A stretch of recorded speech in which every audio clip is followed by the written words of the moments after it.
Fala galera, seja muito bem-vindo e muito bem-vinda a mais um episódio do podcast Disciplina Financeira. E como você sabe, o nosso perfil aqui a gente fala sobre 3 bases, né? Finanças, investimento e empreendedorismo. E o foco de hoje vai ser em investimento, mais especificamente entre renda fixa e renda variável. E aí, quem ganha nessa batalha? É claro que de uma forma amigável a gente vai compartilhar isso aqui, mas a gente começar a passar para os convidados e para o assunto, eu quero dar alguns recados para você. O primeiro deles, se você quer começar a investir, a gente tem a nossa plataforma de investimento e disciplina financeira. Você pode clicar aqui no link que está disponível no YouTube aqui, ou se você estiver nas plataformas de áudio, também vai estar aqui também, beleza? E o próximo recado é que na primeira ou na segunda semana de março vai rolar um evento chamado Seu Melhor Ano Financeiro, onde eu vou te ensinar a dar o primeiro passo na linha dos seus investimentos, do zero ao investidor, em uma aula. Então, você pode clicar aqui também e se inscrever, tem um formulário para que você possa participar. Beleza? Passados os recados, a ideia é hoje a gente falar sobre o seguinte: o que é melhor investir no cenário atual? Renda fixa ou renda variável? Ou será que dá para a gente dividir isso aí? E para falar sobre esse assunto, a gente está com 2 convidados que já estiveram aqui, o Vitor e o Cris, que estiveram no episódio 83 e 85 desse podcast. Depois você pode clicar lá para você assistir. Então, antes de mais nada, cara, sejam muito bem-vindos aqui mais uma vez. E quem é o Cris e quem é o Vitor em alguns segundos. Começa aí, Cris. Primeiramente, obrigado pelo convite, é sempre bom estar aqui. Espero vir aqui mais vezes. E meu nome é Cris, sou analista de renda fixa na Nord, então acho que tem bastante coisa pra gente comentar, né, sobre o cenário, investimentos em renda fixa e bater um papo também com o mercado de ações junto com o Vitor. Boa, maravilha. Valeu, Rafael. Obrigado pelo convite mais uma vez. Fiquei até surpreso que você lembrou o número do podcast que a gente gravou juntos aí. Na verdade eu não lembrei, né? Eu entrei aqui antes no YouTube e anotei. Já tava aqui, aí, né? Tem aqui a anotação, gente, tá? Porque de cabeça não ia lembrar, não.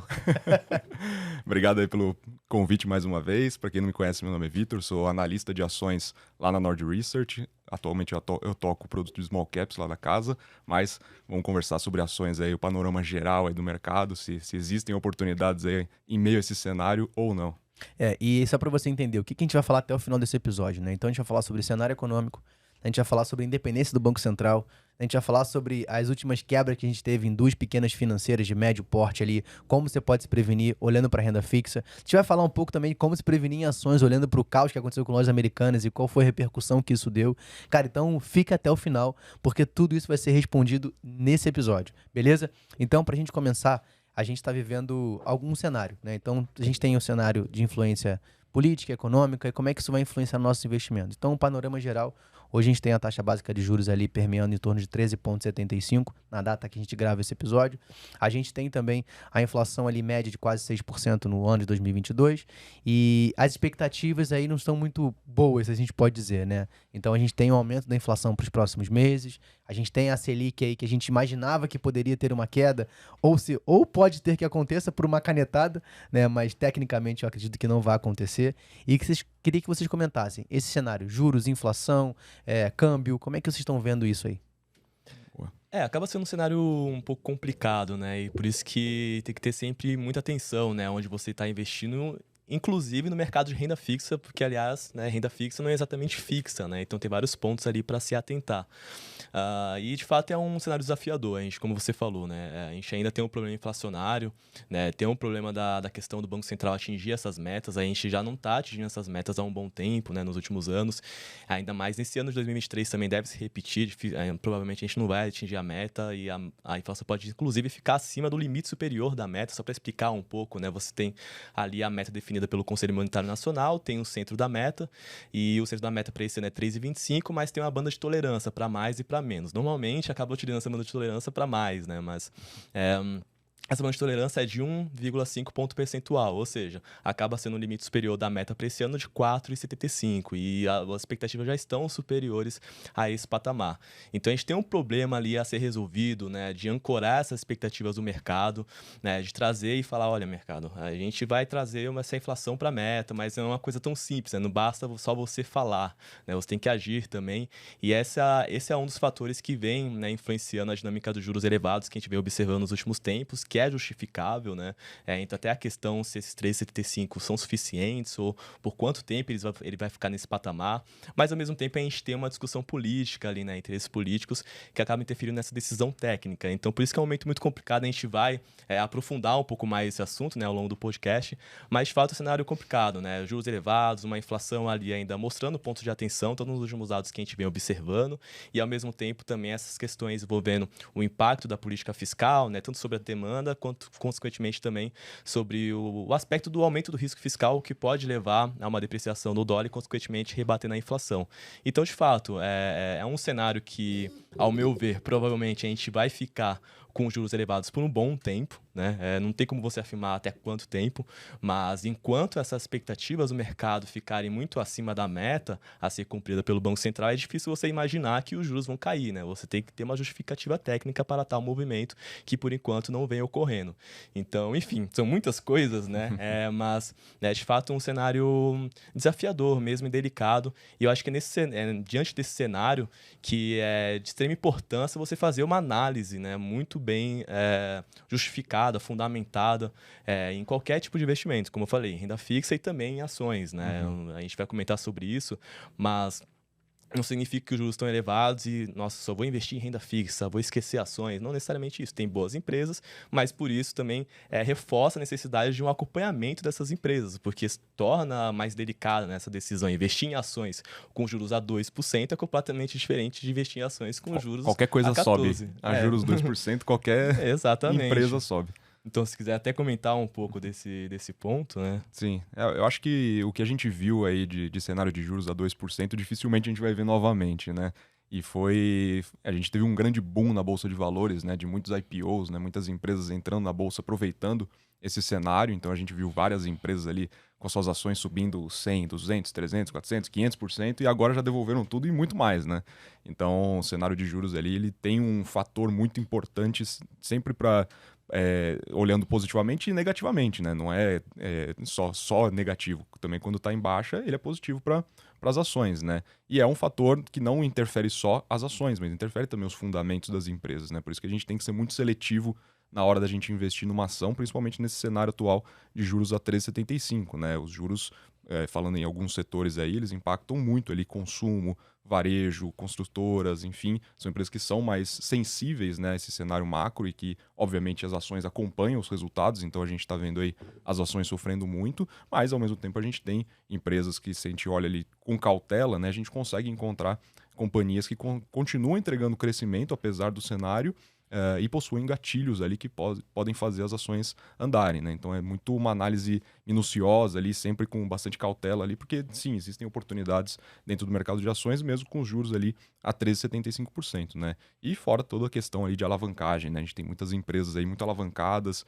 empresas que têm ali índices ali de dívida muito altos e que esses cenários de juros acabam afetando muito elas, né? Então a gente está vendo aí várias companhias boas, empresas de ótima gestão, que trazem visibilidade de crescimento futuro, mas que têm ali seus lucros muito impactados por um aumento de despesas financeiras com os juros nesses patamares, né? Então a gente tem que olhar mesmo com muita cautela, porque até as empresas boas a gente tem que ter cuidado, porque senão não desenvolve ali um trigger, né? Um gatilho ali para a ação andar nesse cenário ali muito turbulento. Ótimo, a gente vai entrar de forma mais profunda nessas análises, né? Nessas empresas, quais são os setores que mais se prevalecem nesse cenário de juros, aonde estão as principais oportunidades e também em renda fixa. Mas tocou num ponto que eu queria que a gente desse um pouco mais de ênfase e vocês podem comentar à vontade, que é a inflação. Então, eu acredito que a inflação, no meu ponto de vista, é a maior preocupação para a grande classe que a gente tem, né? Então, a gente pega hoje, a gente tem uma classe C, B, que é a mais afetada. E às vezes as pessoas não têm essa visão do quanto uma inflação alta pode impactar, né? E tem essa relação. Se você pega, por exemplo, uma Selic mais baixa, automaticamente você dá mais possibilidade de consumo e mais consumo você tem aumento da inflação. E talvez muita gente não conheça como isso funciona. Eu queria que a gente tentasse, tecnicamente, mas não tecnicamente, explicar qual é o impacto. Porque a gente está vendo hoje uma narrativa muito forte sobre a independência do Banco Central. Então, o governo atual dizendo que o Banco Central não pode mais ser independente. E a gente tem casos específicos de países próximos e outros não tão próximos que fizeram isso e não tiveram um resultado nada positivo. A gente vai comentar sobre esses países aqui rapidamente, mas queria que vocês comentassem, né? O que é a inflação, qual é o impacto dela para essa galera? De fato, quando a gente vê, por exemplo, o cenário de inflação elevada, proporcionalmente, né, falando, né, proporcionalmente à renda, acaba afetando a população de mais baixa renda, né? Então, o Brasil, infelizmente, acaba trabalhando, né, historicamente falando, com uma inflação elevada e a gente viu diversos problemas, né, diante desses cenários. Então, a gente teve ali a época de 2015, né, a época, enfim, do tombini no Banco Central. Então, isso acaba, de fato, sendo maléfico para a população de mais baixa renda. Então, assim, tem várias questões, tá? Esse é um grande problema que a gente tem que resolver, mas não basta somente a contribuição por parte do Banco Central, né? Você tem que também ter a contribuição da parte do governo mesmo, né? Você tem o fato da política monetária e também tem o fato da política fiscal. Então, tem que ter uma contribuição de ambos os lados. Quando a gente vê, por exemplo, esse cenário em que o Banco Central faz o certo ali para tentar controlar a inflação, que justamente é o principal objetivo do Banco Central, né? Na adoção ali do nível da Selic, enfim. E ao mesmo tempo você tem, por outro lado, né, a parte do governo indo contra, né, essa ideia do controle da inflação, pelo menos nas suas atitudes e nas falas, acaba criando ali uma perda de força da política monetária. O que eu quero dizer? Tá? Então vamos imaginar que os dois trabalham no mesmo lado para controlar a inflação. A força da política monetária aumenta. Então você dá um aumento de juros, por exemplo, o impacto disso na aceleração da inflação é muito mais forte. Agora, quando você tem as duas políticas indo em direção contrárias, não tendo a contribuição, né, da parte da política fiscal, por exemplo, esse aumento de juros por parte do Banco Central acaba tendo um efeito menor sobre o controle da inflação. Então você acaba necessitando de mais juros. E mais juros você acaba resultando em menos crescimento, em aumento da taxa de desemprego. Então esse é um dos impactos na economia, né? Você acaba tendo que desacelerar a economia, causar ali uma perda de força, né, uma perda de tração, uma redução da demanda, para resultar justamente nesse controle da inflação.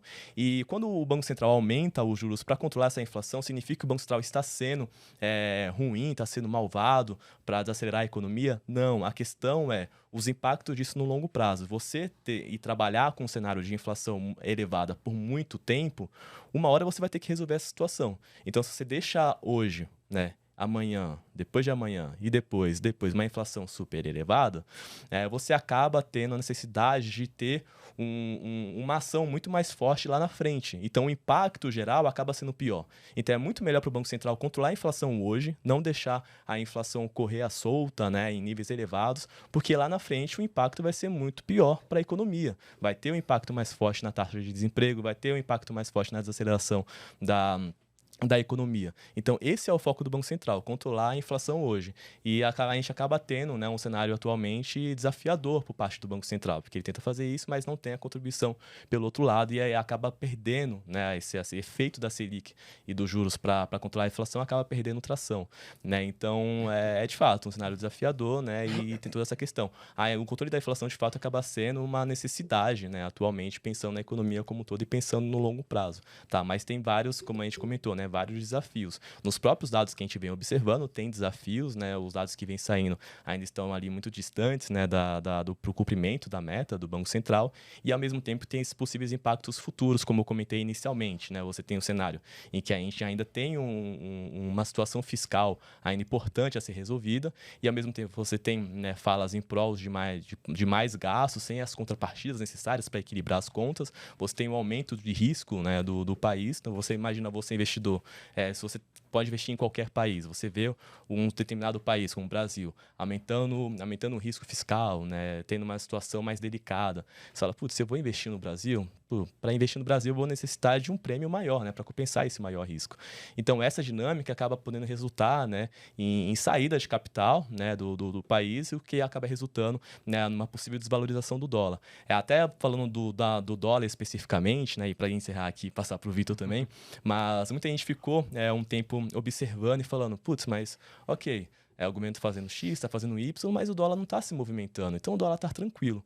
Mas isso é uma visão um pouco simplória, tá? Porque o que aconteceu nos últimos tempos foi uma perda de força do dólar perante o mundo. Então a gente viu, por exemplo, nossos pares emergentes com as moedas se valorizando e se beneficiando por esse cenário de perda de dólar, a perda da força do dólar perante o mundo. Enquanto que o Brasil não acabou resultando nesse movimento. Então a gente ficou parado, né, nominalmente, mas ao mesmo tempo a gente perdeu a oportunidade de ver o nosso dólar em patamares muito inferiores. Hoje está em 5,20, 5,20 e pouco. A gente perdeu a oportunidade de estar nos patamares de 4, 4,80, 4,90, por conta de todas essas questões de aumento de risco e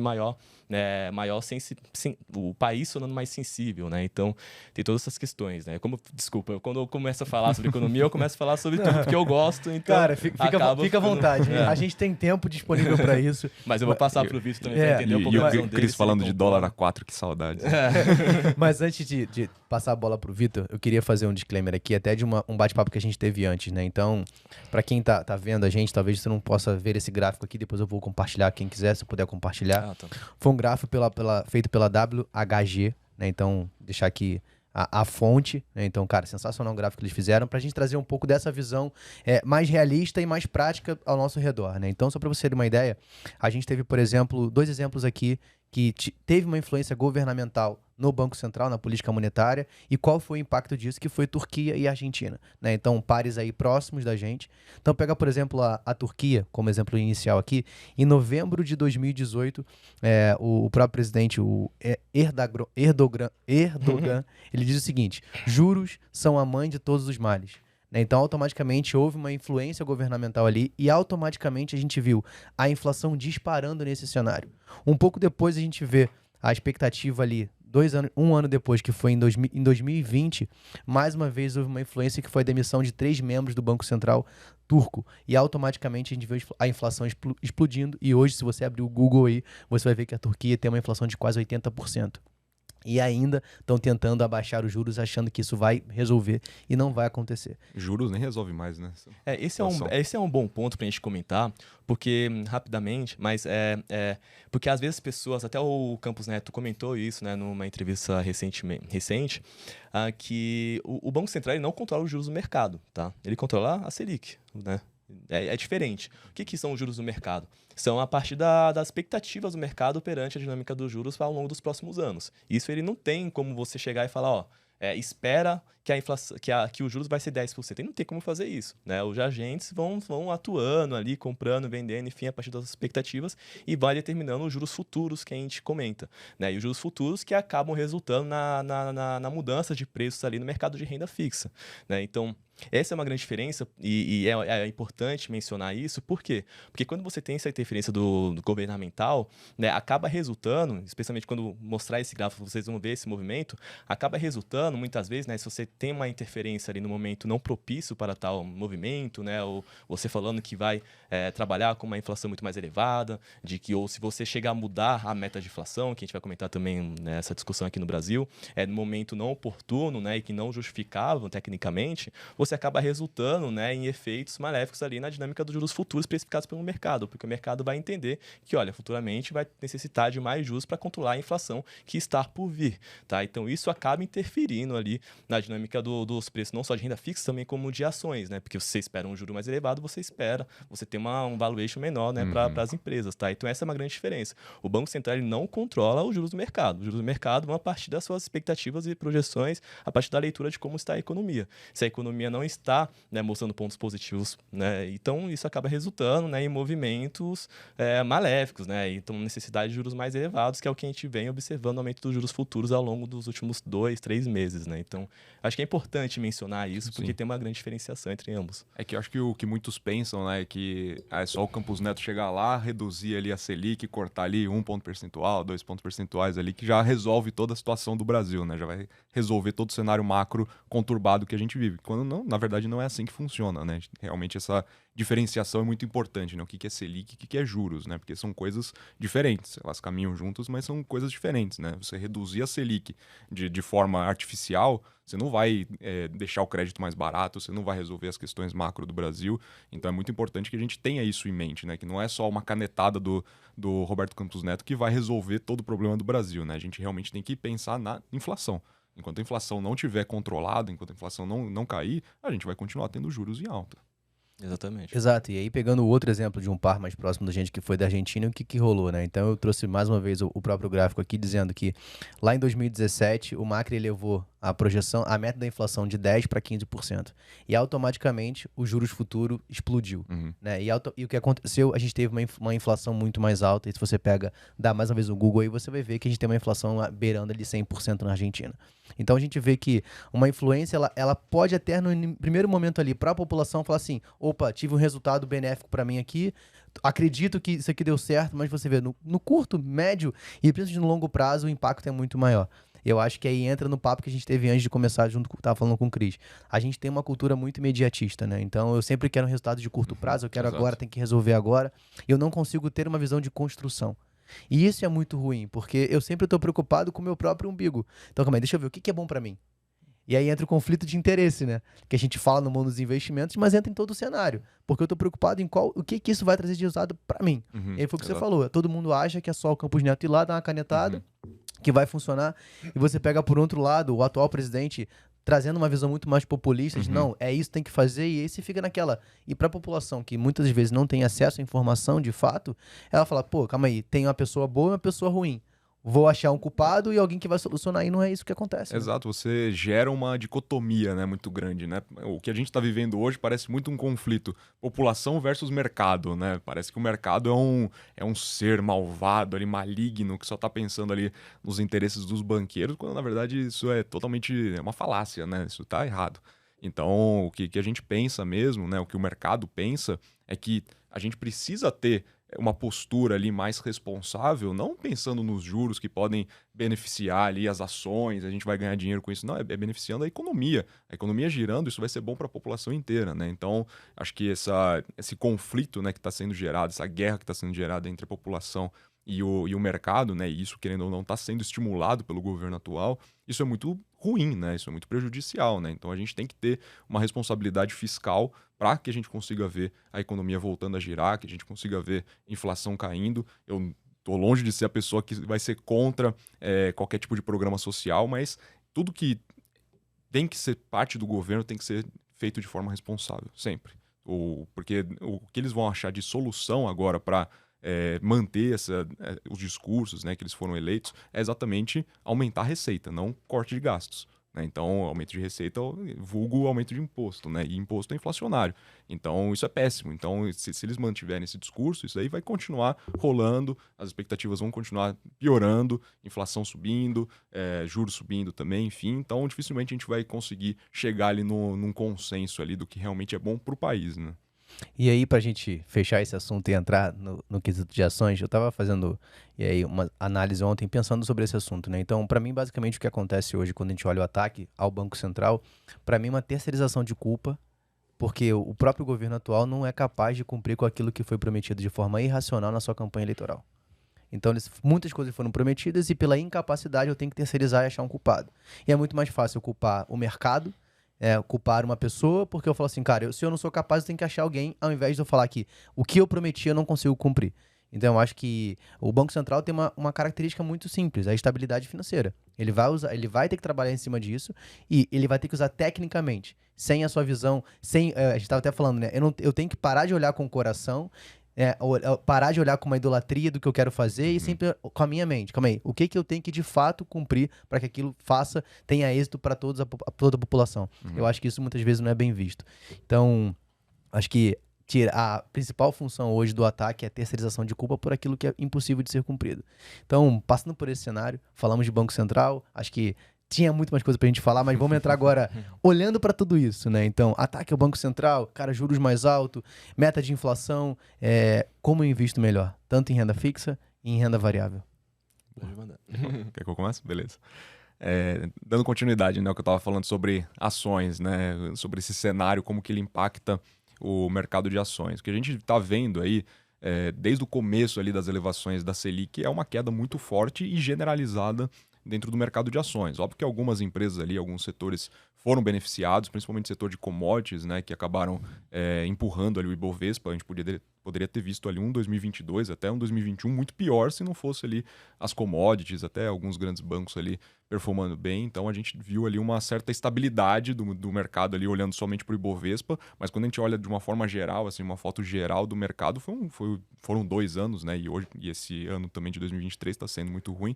Então é um cenário aí muito maléfico assim para a Bolsa de Valores ali como um todo, né? E isso tem alguns fatores, né? Quando a gente tem uma elevação da taxa de juros, a gente tem primeiro o impacto dos fundamentos das empresas, né? Que nem eu disse no começo, a gente tem tanto redução de consumo, né? Para algumas empresas, para alguns setores ali mais específicos, como a gente tem também impactos ali na dívida da empresa, ali, principalmente ali afetando os lucros da companhia, né? Então a gente tem muitas empresas que principalmente essas empresas de capital intensivo, né, que precisam sempre estar se financiando ali, sempre estar investindo para crescer, são empresas que têm ali índices de alavancagem maiores, né, e nesses cenários, obviamente, que eles vão ter ali despesas financeiras maiores e o lucro vai cair, né, então a gente tem locadoras aí sofrendo muito por conta disso, são empresas que são de capital intensivo, precisam estar ali constantemente financiando, possuem índices de alavancagem ali superiores a 3 vezes ali a dívida líquida EBITDA e, consequentemente, a gente vai ter ali esse aumento, né, da despesa financeira e o lucro lá está caindo bastante, né? Então, são setores ali que precisam, sim, ter bastante cautela na hora de investir, porque, mesmo que, né, eu disse, trazendo visibilidade de crescimento, algumas delas até se beneficiando ali de mudanças de comportamento, a gente tem um cenário ruim para as ações, né? Porque as ações precisam de gatilhos para andar, né? E o principal gatilho nesse caso é exatamente uma queda ali dos juros, ou pelo menos uma visibilidade ali futura de uma queda dos juros ali de forma sustentável, né? Então, tem esse ponto dos fundamentos, né, do impacto dos fundamentos, mas também tem um ponto muito importante que é do valuation, né? Quando você tem ali uma elevação dos juros, você tem um aumento da taxa de desconto ali das planilhas de valuation dos analistas de mercado, né? Então você faz projeções futuras de resultados das empresas e você traz isso ao valor presente descontando de uma taxa. Quando você desconta por uma taxa maior, né, com a elevação dos juros, você vai ter um valuation menor, você vai ter preço-alvo menor para as empresas. E isso aconteceu com praticamente todas elas, né? Uma outra ali que acaba se sobressaindo, mas de uma forma geral todas elas foram impactadas por esse fator de juros dentro do valuation. Então você tem ali dois impactos muito fortes e que estão fazendo aí com que muitas empresas estão apresentando ali quedas de 50%, 60%, 70%, 80% ali nas suas ações, né? Então é um cenário que realmente a gente tem que olhar com bastante cautela, né? Eu, pelo menos quando eu vou sempre fazer a minha gestão de portfólio, eu não penso somente no longo prazo, eu penso também no médio prazo, né? O que essas empresas podem me entregar no médio prazo, se elas podem performar melhor do que a média do mercado, se elas possuem esses triggers, né, de curto, médio prazo também para as ações andarem, porque se a gente só ficar ali lá no longo prazo, ela vai me compensar. Provavelmente esse longo prazo pode demorar mais do que eu gostaria, né? Então a gente tem que sempre olhar para o cenário, fazer uma análise cautelosa do cenário para ver quais empresas conseguem não se beneficiar, porque se beneficiar é pouco delicado a gente falar, né? Que empresas vão conseguir se beneficiar, mas que conseguem ali performar melhor do que a média que vem sofrendo muito nesse ponto, né? Então, existem alguns setores, mais para frente posso falar de algumas oportunidades, mas existem alguns setores que podem sim performar melhor e é isso que a gente está olhando, né? Empresas que dependam o menos possível do cenário macro. Para mim, esse é o grande ponto, se eu fosse trazer uma dica, né, para o investidor que quer continuar investindo em ações nesse cenário macro turbulento, invista em empresas que dependam pouco ou nada do cenário macro, que consigam continuar crescendo, entregar crescimento, que possuam aí crescimento contratado, principalmente aí para os próximos anos, e olhar para o valuation, né? Olhar para os múltiplos ali, ver ali oportunidades, ver se o preço compensa ali os riscos e incertezas do negócio, e aí você vai estar fazendo um bom negócio aí. Eu tenho a convicção que, pelo menos no médio prazo, a gente vai ter um retorno. E pegando agora passar para o Cris, eu acho que eu até estava fazendo uma análise, a gente comentou antes, né? Quando a gente pega o Brasil especificamente, sempre é muito comum de ter uma taxa elevada de juros e isso acaba trazendo um ponto positivo para quem investe em renda fixa ou tem uma visão mais conservadora. Por mais que a gente sempre defenda um portfólio mais diversificado, a gente sabe que muitas vezes a renda fixa acaba chamando um pouco mais de atenção, né? Então, digamos que o Cris está em evidência nos últimos anos agora com esses juros mais altos. E aí eu peguei basicamente os últimos 10 anos, né? E peguei a performance do Ibovespa, que é o principal índice de ações do Brasil, o IPCA, que é a inflação, e o CDI. E quando você pega nesse comparativo os últimos 10 anos, tem o CDI performando praticamente quase que o dobro do Ibovespa e da própria inflação também, né? Então, só para a nível de cálculo aqui, Ibovespa 75%, IPCA 79,54% e o CDI 130% nos últimos 10 anos. CDI é um cavalo. E aí você fala, caramba, então será que eu tenho que deixar tudo na renda fixa? A gente já vai entrar mais pra frente sobre essa situação, mas queria que Cris comentasse pra gente, dentro desse cenário, né, será que de fato é importante eu estar mais alocado em renda fixa? Quais são as principais oportunidades? E depois a gente vai entrar nos riscos, né? Pegando o que aconteceu essa semana agora, a gente já vai entrar também, mas olhando para isso, será que realmente pro Brasil ou pro investidor aqui da nossa nação é melhor continuar com essa visão mais rentista, né, com os famosos 1% ao mês? Primeiro, depende do perfil do investidor, né? Mas nesse momento não ter nada de renda fixa, pra mim é uma coisa de maluco. Porque assim, a gente tá falando de né, Selic a 14 e essa perspectiva da gente ficar com os juros elevados por um bom tempo. Então, primeiro, vai depender, né, do perfil do investidor, quanto que ele vai ter, né, alocado em renda fixa, quanto ele vai ter em ações, enfim, se é mais arrojado, vai ter mais ações, né? Vai do perfil de cada um, né? Não tem uma regra exatamente para isso, mas de fato, como eu falei, tem que ter renda fixa, pelo menos alguma coisa tem que ter, tá? Porque o custo de oportunidade aumenta muito, né? Como o Vitor falou, vamos imaginar que você tem uma empresa que é ok, tem uma perspectiva de crescimento ali para daqui a 5 anos, enfim, mas ela fica parada por esse tempo, né? Então você tem um carrego ali, né? Você não está rendendo nada, a ação está parada, você não está perdendo, mas não está ganhando. Ao mesmo tempo, você pode estar rendendo ali um pouco mais de 1% na renda fixa. Né? Então, você tem um custo de oportunidade, tem que levar em consideração esse custo de oportunidade. Então, por isso que tem que ter uma mescla. Eu acredito que tem uma mescla. Eu apesar de ser analista de renda fixa, eu também tenho ações, né? Eu compro ações do Vitor. Então, é isso. Eu acho O que tem Chris, que ter ele segue a carteira dos small caps certinho. Então tem que ter uma diversificação, eu acho importante, tá? Agora, trazendo especificamente para o mercado de renda fixa, vai depender do cenário. Se você tem resumindo, três indexadores. Tem o pós-fixado, tem o pré-fixado e tem o indexado à inflação. Em qual você vai investir, né? Dependendo do cenário. Então, se você tem uma perspectiva de que o juros pode continuar subindo, porque você tem, por exemplo, um risco fiscal a ser resolvido, aumentando, falas, enfim, reforçando esse fato, né, esse risco fiscal. Você tem, por exemplo, uma inflação que tem que ser resolvida, tem muita questão, tem expectativas do mercado ainda muito acima do que o Banco Central tem que entregar. Então, nesse cenário, é um cenário muito mais delicado, que, né, coincidentemente, é um pouco do cenário que a gente está observando no momento atual. Então, para você, nesse cenário mais delicado, você investir, por exemplo, em pré-fixado é mais arriscado, tá? Porque tem o que a gente chama que é a marcação a mercado. De forma resumida, o que é a marcação a mercado? Né? A atualização diária dos preços do título de renda fixa. Então, vamos supor que você pega um pré-fixado, né, lá através do Tesouro Direto para daqui a 10 anos, mas depois de um ano você quer vender esse pré-fixado, você vai ter esse efeito de marcação a mercado. Por quê? Ele vai refletir o preço do título hoje, no momento da venda. Então, a marcação a mercado, né, ele acaba refletindo ali o custo de oportunidade. Vamos supor que você, até pouco tempo atrás, né, alguns meses, quando a gente chegou aos juros, né, futuros que a gente estava comentando, a 10%. Então, os pré-fixados estavam oferecendo 10%. Muita gente se animou na época. Muita gente, nossos clientes, inclusive. Nossa, vamos comprar pré-fixado 10%. A gente tava, né, saiu da Selic a 2%, né? Foi, nossa, não vejo há muito tempo. Vamos comprar 10%, é bastante. Pô, eu quero 10%. Calma, a situação era delicada, né? Os juros poderiam continuar subindo e o que aconteceu continuou subindo. Então, a pessoa que comprou aquele pré-fixado a 10%, hoje, quanto que está esse pré-fixado? Está 10%? Não, tá 12%, está 13%. Né? Então, a marcação a mercado justamente tem essa dinâmica de levar em consideração esse custo de oportunidade, porque você poderia, por exemplo, ter pegado um pré-fixado a 13%, né? Mas você pegou a 10%, então deixou de render mais e em um período de 10 anos isso acaba fazendo muita diferença. Né? Então, é mais delicado você investir em pré-fixado nesse cenário de diversas certezas e visando, né, uma possibilidade de continuidade de aumento de juros. Eu não estou falando que a Selic amanhã vai subir para 15%. Mas eu descarto essa ideia? Não descarto essa ideia, a depender, né? Eu não prevejo o futuro, não tenho como saber, né? Mas investir em pré-fixado nesse cenário é mais arriscado.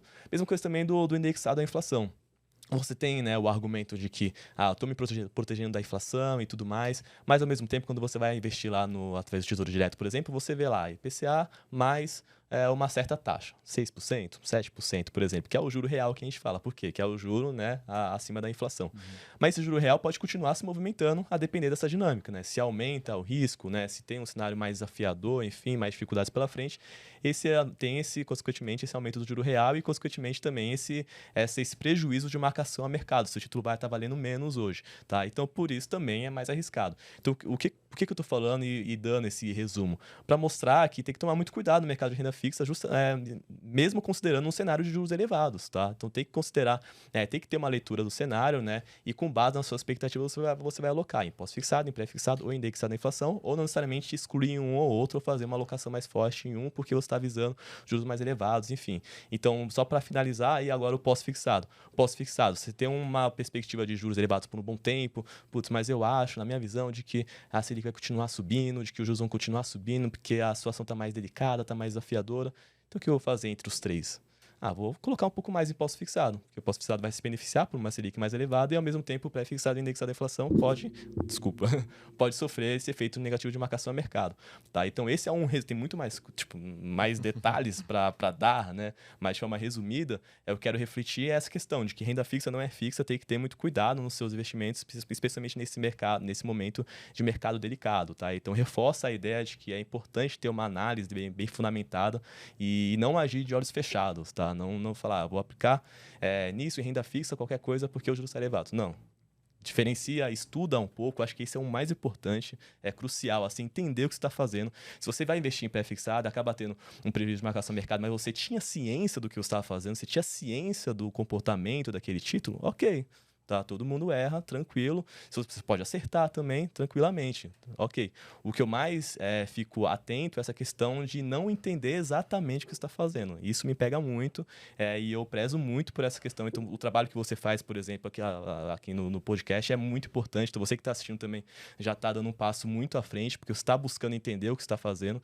Então, acho que, em resumo, é isso. Então, eu queria reforçar essa ideia na necessidade de estudo e de acompanhamento e não fazer nada de olhos fechados. Essa análise é crucial. E a gente falou isso bastante no episódio que a gente comentou, né, de renda fixa específica que a gente fez no ano passado, muito sobre essa ideia do estudo, né, a importância de você buscar, até porque isso fez parte da sua história, da sua jornada, né, o quanto o estudo foi importante para a sua jornada como profissional. E aí, pegando um pouco, você falou sobre renda fixa, alguns pontos que eu queria trazer. Primeiro, eu acho super interessante a gente, pelo menos a forma que eu gosto de enxergar, eu sempre olho para todo tipo de investimento baseado nos meus objetivos. Né? Então, acho que, lógico, que é necessário que tenhamos o entendimento correto de cada ativo, como é que aquilo se movimenta, talvez não na sua totalidade, pela experiência que cada um vai ter, mas pelo menos você tem o entendimento do que você está fazendo. Mas para mim a base principal é meus objetivos. Né? Então, se eu tenho um objetivo de curtíssimo prazo, não faz sentido eu colocar num pré-fixado longo, nem médio. Né? Vou trabalhar no pós-fixado. Nem ações. Cara, eu acho que se cria uma narrativa que o complexo é bonito. Uhum. Pra mim, o simples é muito mais bonito, cara. Não adianta eu querer comer, cara, uma picanha se eu não gosto nem de um feijão com arroz, pô. A picanha é maravilhosa? Claro que é, poderíamos almoçar uma picanha hoje, seria maravilhoso. Servisse aqui então, seria melhor ainda. Mas, cara, um feijão com arroz bem feito é sensacional. Então, às vezes, a gente quer muito trazer a complexidade para algo que pode ser simples. Então, foi o que você está falando. Se eu tenho primeiro clareza, tá, quais são os meus objetivos? Para que eu estou investindo? É para uma viagem que eu vou fazer daqui a um ano? É talvez para a compra de um item, de um bem que eu quero fazer? Ou é simplesmente porque eu estou montando uma reserva de emergência? Não tenta olhar para nada fora disso. Não vai olhar para ações, não vai olhar para fundo imobiliário, por mais que alguém já tenha falado que tem que olhar para reserva de emergência. Não faça isso. Não escute esses influencers aí, entendeu? Então, cara, olha para o que faz sentido. Pô, se eu estou montando uma reserva de emergência, meu objetivo de curtíssimo prazo, pós-fixado. Ah, eu não sei o que fazer. Tesouro Selic. A maior maravilha já inventada. Vai lá, cara. A pessoa física comum pode investir a partir de R$100. Você compra um título hoje. Então, assim, eu acho que são coisas que, se a gente olha para o simples, faz muito mais sentido. Mas com base nos objetivos. E aí, o outro ponto que eu queria comentar é quando a gente fala de renda fixa, não ser fixa. Eu acho essa frase sensacional, né? Então, e acredito que tem muita influência na sua vida, no seu trabalho, essa frase. Mas eu acho que um ponto importante é a gente olhar também para os riscos. E aí, quando a gente olha para risco, a gente olha para o que aconteceu essa semana, né? A semana que a gente grava o episódio, onde tivemos duas financeiras que decretaram falência ali, né? Ou liquidação extrajudicial, que é a palavra bonita que o Banco Central colocou, que foi a BRK Financeira e a Portocred. E para quem não está entendendo o que está rolando, é o seguinte: essas duas empresas são financeiras, emitem títulos de dívida, né? Então, o foco principal delas ali é LCA, CDBs e L6 também, letras de crédito. E o que acontece é que elas decretaram essa falência e os seus investidores têm ali, digamos que, um grande pai, que é o Fundo Garantidor de Crédito, que é o FGC, que garante que você tenha o seu retorno de até 250 mil investido por essas instituições. Então, você pode ter acesso a isso se você tinha investimentos ali. Mas o ponto principal é, num cenário de juros mais alto, essas financeiras menores precisam dar prêmios maiores. E prêmios maiores chamam mais a atenção dos investidores. E muitas das vezes ser movimentado por essa ganância de prêmios maiores faz eu ficar cego para os fundamentos dessas financeiras. Então, acho que o cenário de juros mais alto também traz essa preocupação para o investidor de ter uma análise mais profunda. E aí, trazendo agora tecnicamente, né, como que eu posso me prevenir dessas situações? Dando uma olhada no balanço do banco. Eu sei que é uma coisa que não é fácil, tá? Mas, por exemplo, tem um site que você pode jogar no Google e consegue ver as informações gerais e consegue já ter uma ideia de que se aquele banco é seguro ou não. Não necessariamente você vai ter todos os detalhes, obviamente, teria que ter uma análise mais profunda, mas você consegue ter uma ideia, pelo menos, para fugir de algumas furadas. Você vai lá no Google, coloca Banco Data e coloca o nome do banco. Então, Banco Data, BRK Financeira, por exemplo. Clica lá, você vai ter as informações gerais. Você vai conseguir ver se o banco dá lucro ou não, se está dando prejuízo, pode ver o caixa, pode ver o índice de Basileia. Então, você vê alguns fatores ali gerais que você já tem uma ideia. Putz, mas esse banco está dando prejuízo nos últimos 5 anos? Por que eu vou emprestar para esse banco? Você vai emprestar para uma pessoa que sempre dá prejuízo? Como que você vai saber se a pessoa vai te pagar ou não? Ah, mas o índice de Basileia dela é muito baixo. Por que é o índice de Basileia, né? Só para recapitular um pouco, acho que a gente comentou um pouco no outro podcast, mas o índice de Basileia é o patrimônio do banco, né, em relação aos seus ativos ponderados pelo risco. O que isso significa? É o quanto que o banco tem ali de patrimônio em comparação com o quanto que ele empresta e levando em consideração o risco desse crédito, né? Então vamos supor que você tem um banco A e um banco B. Os dois têm um patrimônio de 100. Mas o banco A, o crédito dele é muito mais arriscado, ele lida com clientes muito mais arriscados, porque tem uma índice de inadimplência, tem o perfil de cada ali, enfim, vai de cada caso específico. Então, o perfil de crédito ali do banco A é mais arriscado. Então, para atingir um determinado nível de Basileia, quem vai precisar de mais dinheiro? Quem vai precisar de mais patrimônio? O banco A, que tem um crédito mais arriscado, ou um banco B, que tem um crédito, né, clientes ali mais seguros? O banco A, né, ele precisa de mais patrimônio para proteger aqueles seus ativos. Então, é uma forma, né, o índice de Basileia é uma forma de proteger os próprios investidores, né, para acompanhar ali os bancos e ver, né, se, por exemplo, se todos os seus clientes acabarem dando calote, né, o quanto que o banco tem de patrimônio para proteger, né, esses seus ativos. Então, o índice de Basileia é uma das coisas mais importantes, né, para a gente olhar. Inclusive, tem, né, o mínimo regulatório definido pelo Banco Central. Então, cada banco tem que ter pelo menos ali 9,5%, 10%. Né? Então, se você vê e entra lá no Banco Data, vê uma determinada financeira ou um banco, enfim, com uma Basileia abaixo de 10%, você fala, opa, calma aí, por que eu vou emprestar para ele? Né?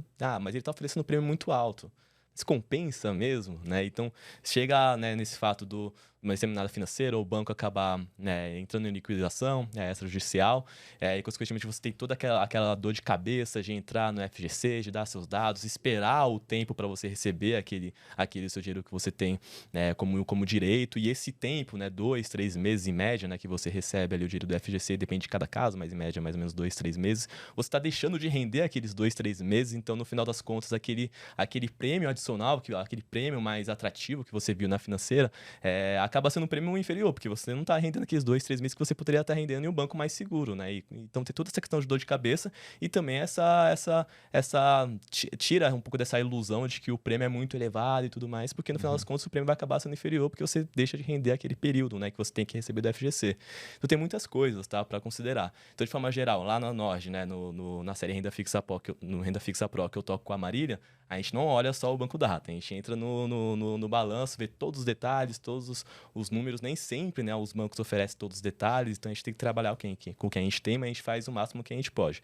Mas para você, né, se você não assina Nord, enfim, consegue entrar lá no Banco Data e ver essas informações gerais. Então, acho que é mega importante, tá? Antes de investir em qualquer banco, dá uma olhadinha, vê o que o banco faz, como estão os seus números, e não vai só pela taxa a mais, porque ninguém é bonzinho, né? Você está oferecendo uma taxa a mais porque você é mais arriscado. Então, tem que levar em consideração esse risco. Será que compensa ou não? Então, tem que tomar muito cuidado para, né, fugir dessas situações como aconteceu com essas duas instituições, né, recentemente, nessa semana. Ó, e se por acaso você investir em uma dessas duas financeiras e tiver qualquer dúvida, pode comentar aqui que a gente vai te ajudar, como é que você faz, né? E sobre o índice de Basileia, eu sempre gosto de comentar isso nas aulas de consultoria ou de mentoria, porque eu sei que é uma coisa que você falar pro investidor iniciante ali, né? A pessoa física comum, pro cara olhar o balanço de um banco, ele falou, valeu, né? Não vou dar essa olhada. Aquele abraço. Tá tudo bem. Mas quando você... Pelo menos o índice Basileia, que eu acho que é uma coisa que se torna um pouco mais simples, tem uma devida importância, né? Então, depois se você quiser entender como é que funcionou, como é que foi criado o índice Basileia, é bem legal. Né? Tiver algumas atualizações, está na Basileia 3 agora, se não me engano, né? Então, foi atualizando, né? Depois da crise de 2008, acho que o cara... Opa, tem uma coisa que eu tenho que olhar aqui melhor, porque não estava tão bem estruturado isso aqui. A segurança financeira não foi tão grande que foi colocada. Mas eu acho que são pontos que a gente tem que olhar e é muito importante para o investidor estar atento a isso. E não só ficar sempre olhando para quanto eu vou receber, mas aonde eu estou investindo e a gente vê que esses riscos acontecem. E aí, olhando para risco e colocando agora para renda variável, né? Então, mais uma vez a gente fala de eu tenho que fazer uma boa análise, eu tenho que buscar, mas tivemos um caso recente que, mesmo com análise, mesmo com auditoria, teve uma treta, que foi o caso de lojas americanas, né? Inclusive, temos um episódio aqui específico sobre lojas americanas, depois você pode assistir também. Mas como eu posso me prevenir, Vitor, disso, né? Você falou muito, cara, tem que buscar, fazer uma boa análise, setores, empresa, números, lucro. Tá, mas ninguém viu o que estava acontecendo? Pois é, cara, que rombo, né, que apareceu aí, que afetou muito o mercado de uma forma geral, não só as americanas, né? Cara, esse caso em específico do que aconteceu com Americanas era muito difícil de você descobrir, né, o que estava acontecendo, né, que nem você disse. Tinha cobertura de auditoria, tinha cobertura de analistas, né? Porque quando você olha lá, joga no Bloomberg lá para ver cobertura, né, de analistas por empresa, né? Cara, você via diversos analistas que cobriam a empresa e antes do rombo, praticamente todos estavam dando compra para as ações americanas, né? Então, passou desapercebido, né, digamos assim, por todos eles, né, inclusive por membros da empresa, e aconteceu, né, foi realmente um grande rombo, né, não vou falar que foi fraude ainda, né, mas foi um grande rombo aí que foi descoberto. Agora a gente está acompanhando aí o desenrolar de toda essa história, né, para entender realmente o que aconteceu, né, estão tentando calcular, né, quais serão as medidas, né, para que a Americanas continue de pé, né? Vai ser muito difícil, né, para a Americanas retomar nesses patamares ali anteriores, né? Porque realmente antes era 20, agora já está subindo para 40 bilhões ali a dívida da empresa, né? As negociações com os bancos não estão indo para frente, os donos da empresa, né? Os sócios referência, né? Também não estão querendo injetar tanto, né? Que nem o mercado estava esperando ali para salvar a companhia. Então é uma situação muito difícil, né? E realmente foi algo que acabou sendo maquiado dentro dos resultados da empresa, então não tinha como a gente saber, né, o que estava acontecendo ali dentro, né? Então, realmente, algo que o investidor, principalmente o investidor iniciante, ele não consegue saber, né, antes de investir, se realmente vai acontecer lá na frente uma nova fraude, né? É muito difícil, né? Mas o que a gente vê é que isso é uma operação, né? O risco sacado que a Americanas fez é uma operação que normalmente acontece no varejo, né? Então, depois a gente foi descobrir que Magazine Luiza faz, Via Varejo faz, enfim, outras empresas do varejo fazem, mas numa menor proporção, né? Então, eu acho que a partir de agora, a partir desse momento que aconteceu, que foi descoberto o rombo, eu acho que essas empresas, principalmente essas principais competidoras dentro do varejão, digamos assim, né, como Magalu e Via, elas vão dar um foco muito maior ali para mostrar, olha o que eu estou fazendo, olha quanto que eu tenho de risco sacado, olha a minha dívida, olha a minha alavancagem aqui, para que o mercado tenha confiança nessas empresas, né? Porque muitos, logo em seguida que aconteceu, muitos já saíram falando que não, cara, agora a Magazine Luiza, agora a Via Varejo, a gente precisa comprar as ações porque elas vão bombar, né? Agora Americanas caindo, então possivelmente as grandes vencedoras serão Magalu e Via, né? Mas a gente tem que ter cautela, né? Óbvio que elas podem se beneficiar, principalmente em questão de fundamentos, né? Roubando ali uma parte ali das vendas da Americanas, mas a gente tem que ter cautela para esses riscos, né? Porque existe esse risco sacado também dentro dessas empresas, né? Fora todos os outros riscos dentro do varejo, né? Varejo é um setor muito, muito delicado, né? Que nem eu disse no começo, é o setor que talvez seja mais sensível ali à elevação de juros, né? Então, o consumo ali totalmente impactado negativamente por conta do aumento dos juros. São empresas que possuem alavancagens altas, tá? Então, não é só o risco sacado ali que a gente tem que ficar de olho, mas também essa alta alavancagem. Então, praticamente todas elas tiveram uma reversão ali de lucro para prejuízo agora aí nos últimos trimestres, né? Americanas, Via, Magalu, todas elas ali, pelo menos estão com lucro muito, muito baixo, né? Em queda livre praticamente, né? E as ações estão acompanhando essas quedas. Então, o varejo tem várias particularidades ali que a gente tem que ter muita cautela, e tem a parte que para mim, né, o principal risco é a concorrência, né? Porque não é só essas três que nadam sozinhas no mercado. A gente está falando de um mercado que tem uma Amazon, que tem um Mercado Livre, que tem as empresas chinesas entrando agora também com muita força, né? Não só Alibaba, enfim, tem a Shein entrando também forte dentro desse mercado, mas é um setor que realmente exige ali uma cautela maior ali, ainda mais agora, né? Mas eu acredito que essas empresas, principalmente Magalu e Via, vão ter que aparecer mais ali, vão ter que dar um foco maior ali, principalmente na divulgação de resultados, mostrando ali os principais riscos de você investir ali e mostrando que elas são diferentes, se realmente forem, né? Que elas são diferentes da Americanas. Então, esse ponto do risco sacado, esse ponto que não foi contabilizado, isso aí o investidor ele não vai conseguir descobrir, mas ele pode olhar para outros riscos, seja do setor, seja do próprio negócio da empresa, que é sim muito importante, né? Que nem vocês estavam falando sobre renda fixa, é sempre uma relação que você faz de retorno e risco. Eles caminham junto, né? Se você está querendo um retorno maior, você tem que saber que o risco pode ser maior também. Então você não pode olhar só para o prêmio, você tem que olhar para o risco. E o risco dentro desse setor ele é muito grande, assim como outros setores. Construção civil agora também, nesse cenário de juros altos, também é muito impactado negativamente, né? Não só de juros, mas inflação da construção civil como um todo aí tá impactando muito os fundamentos dessas empresas, né? Então a gente tem que ter bastante cautela e analisar setor a setor, empresa por empresa, para saber exatamente quais são os riscos de cada negócio. E quando a gente fala de juros mais altos, né, para quem talvez fosse, pô, mas por que essas empresas são impactadas, né? A gente já comentou um pouco, mas quando eu falo de juros mais alto, é o preço do dinheiro ficando mais caro, né? Então, essas empresas que precisam de uma alavancagem, precisam trabalhar com dinheiro de terceiro, e acaba ficando mais difícil. E automaticamente a gente tem também uma inflação ali que pode vir a ficar um pouco mais complicada, e para a pessoa, sei lá, o varejo, por exemplo, o cara vai comprar uma televisão. Pô, o cara tá com maior dificuldade de comprar o feijão com arroz. Ele vai olhar pra uma Exato, televisão? Ele não vai olhar pra uma exato. televisão. Eu vou priorizar o alimento da minha casa, o meu Uhum. aluguel, a conta de luz, e depois eu olho pra compra de uma televisão. Que automaticamente, se o dinheiro que chegou pra aquela empresa chegou mais caro, a televisão vai ficar um pouco mais cara também, mesmo parcelada em 24 vezes. Uhum. Não vai ter jeito, vão ter os juros embutidos ali naquela compra. Sim, Então, essas exato. empresas acabam tendo um prejuízo, uma dificuldade Uhum. maior de crescer nesse cenário. Mas do outro lado, a gente também tem as empresas que podem se favorecer do cenário de juros. Uhum. E aí, queria que você comentasse, lógico, não dá pra gente falar de todas as empresas, Uhum. mas de os setores que podem se favorecer mais de uma taxa de juros mais alta. Uhum, boa. Não, e só complementando essa parte do varejo, né? Não tô dizendo aqui que todo varejo é ruim, tá? É que esse segmento específico que Magalu, que Americanas, que Via, que eles atuam, é realmente um segmento muito difícil. Tem muita competição, margens muito baixas, né? Todas essas empresas rodam com margens ali de 2% ali no máximo, né? Magalu, quando a gente olha um período pré-pandemia, ela estava rodando com margem líquida de 2%. Isso já era, tipo, um ótimo número para a empresa, né? Agora a margem é negativa porque a empresa está dando prejuízo. Então é um setor que a gente tem, um segmento, né, que a gente tem que ter bastante cautela, mas dentro do varejo a gente tem outras empresas, outros segmentos que podem se beneficiar ou, enfim, podem performar muito melhor do que a média, né? A gente tem, por exemplo, varejo de luxo, uma Vivara. Você tem ali um cenário de juros em alta, mas quem compra joia vai continuar comprando joia, não importa o cenário, né?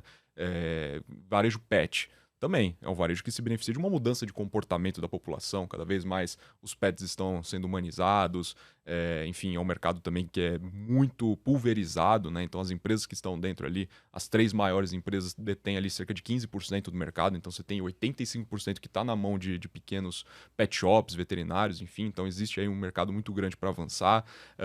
Varejo até de calçados, de vestuário ali, a gente vê várias empresas também performando bem, como lojas Renner, Arezzo, enfim. Então acho que é uma análise que nem eu disse, né? Dentro do setor você tem que ver também algumas empresas que podem se beneficiar ou, enfim, que podem continuar entregando crescimento, né?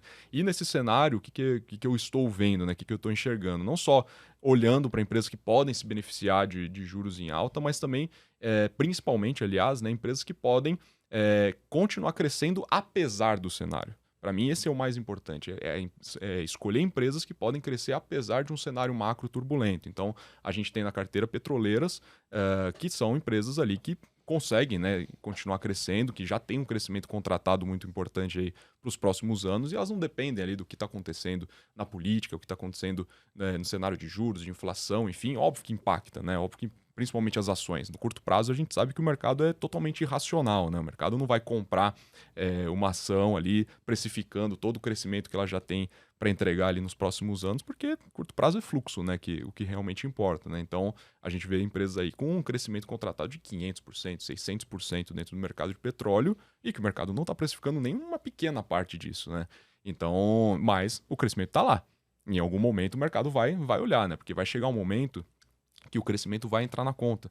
E quando o crescimento entra na conta, os múltiplos eles acabam caindo. Porque você tem um múltiplo ali, se a ação ficar parada e o resultado aumenta, o múltiplo ele vai sendo reduzido. E chega uma hora que o múltiplo está tão baixo que o mercado fala, pô, não faz sentido, né?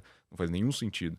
Então a gente está vendo já isso acontecendo com algumas empresas, inclusive dentro da nossa carteira a gente tem empresas que estão negociando a, sei lá, 3 vezes EBITDA, mesmo sendo small caps, o mercado olha e fala, cara, não faz sentido. Não faz sentido eu não ter essa companhia, né? Então a gente está vendo até movimentos institucionais, até meio contraintuitivo, né, nesse momento, porque normalmente institucional ele foge de small caps, né? Mas a gente está vendo algumas small caps performando muito bem desde o final do ano passado, exatamente por isso, porque ficou barato demais para ser verdade, né? As empresas continuam crescendo, continuam trazendo visibilidade futura e o preço só vai diminuindo se a ação não anda. Então chega um momento que o mercado fala, cara, eu vou comprar, não faz sentido. Então eu acredito que esse é o principal ponto aqui que a gente tem que ter ali para os investidores ficarem atentos, né? Não é olhar somente ali o que pode se beneficiar dos juros. Tem algumas empresas que podem se beneficiar de juros altos? Tem, mas eu olho muito mais para aquilo que elas podem continuar fazendo ali apesar dos juros, né? Se as empresas continuam entregando ali bons fundamentos, bons resultados, boa visibilidade, apesar do cenário, para mim isso é o que mais importa, ainda mais olhando ali para um valuation atrativo. E aí, pegando por isso e fazendo um comparativo agora, voltando para renda fixa, né? A gente olha hoje, eu estava até abrindo aqui, vou até abrir aqui agora ao vivo para ficar mais fácil. Mas a gente pega, por exemplo, o site do Tesouro Direto, então você pode acessar aí também, e você consegue ver os títulos sendo negociados no dia de hoje, né? Então você pega, por exemplo, aqui um Tesouro IPCA, vou pegar o mais longo aqui, vou pegar o vencimento IPCA 2045. Então, basicamente, é um título que está sendo influenciado pela inflação, mais uma taxa livre ali que você tem. Então, você pega hoje o IPCA 2045, está sendo negociado o prêmio dele, IPCA, inflação, mais 6,31% ao ano. Se a gente for pegar isso nos últimos 6, 10, 15 anos, cara, quem conseguiu pegar uma taxa dessa ganhou de todo mundo, né? Se a gente for fazer uma competição aqui. Vamos pensar que tá todo mundo numa piscina olímpica nadando ali. É como se o IPCA fosse o Michael Phelps da parada, tá ligado? E o resto fosse o resto, né? O máximo ali nem chegar no cielo ali, mas, cara, não tem como. O IPCA sempre tá ganhando nessa piscina. E aí, vendo pra isso, por que eu saio de IPCA e vou pra ações? Né? Lógico que a gente está falando aqui, só para deixar claro, a gente está falando de um título com vencimento 2045, né? Está falando de quase 22 anos para frente. Não vou entrar na questão da marcação a mercado, que você pode ser influenciado, pode se valorizar acima disso, uma vez que o título tem uma escassez maior, então você tem um aumento daquele preço do título, você pode vender antes do prazo, enfim. Mas pensando nesse ponto de rentabilidade, cara, por que olhar para um outro lado se eu tenho IPCA e de fato faz sentido eu comprar agora esse título? Ele tem realmente essa performance como o Michael Phelps tem na piscina ou não? Primeiro, por que comprar? Acho que tem tudo a ver com a diversificação, né? Porque não faz sentido você ter 100% em renda fixa, porque no momento que você tem boas empresas, né? As empresas que o Vitor analisa, enfim, e tem um possível, né? Você tem esse cenário de investir em empresas que não dependem do cenário doméstico, enfim, mas querendo ou não, acaba interferindo um pouco. Mas vamos supor que tem um momento e o cenário acaba melhorando e os juros acabam diminuindo, né? Vamos supor, daqui a um tempo, né? Então, essas empresas boas, elas vão, né, responder muito positivamente, porque ela já tinha uma perspectiva muito boa, né? Então, por isso que isso tem a ver com a diversificação também, é muito importante. A questão do IPCA 2045, primeiro, só vou fazer uma pergunta para mim mesmo. Eu gosto desse IPCA 2045? Não, não gosto.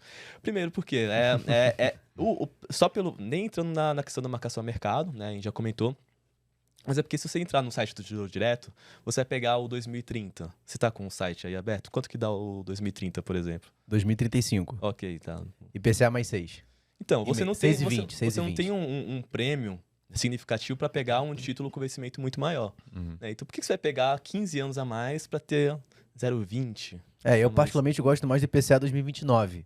Né? Então, você tá falando de 6 anos pra frente, pagando IPCA mais 6. É o que a gente fala que a curva tá flat, né? Então, assim, você não tem uma compensação por esse prazo a mais, né? Então, chega uma hora que não sobe mais, né? Chega uma hora que não tem mais então, tá ali, um aumento significativo. Praticamente a mesma coisa. Então, por que você vai pegar um prazo muito longo? Enfim, essa é a minha visão, né? Por que você vai pegar um prazo muito longo sem ter um prêmio a mais para justificar, né? Você ficar preso nesse título, vamos supor que você vai manter até o vencimento, né? Preso nesse título por mais tempo. Então, eu não gosto.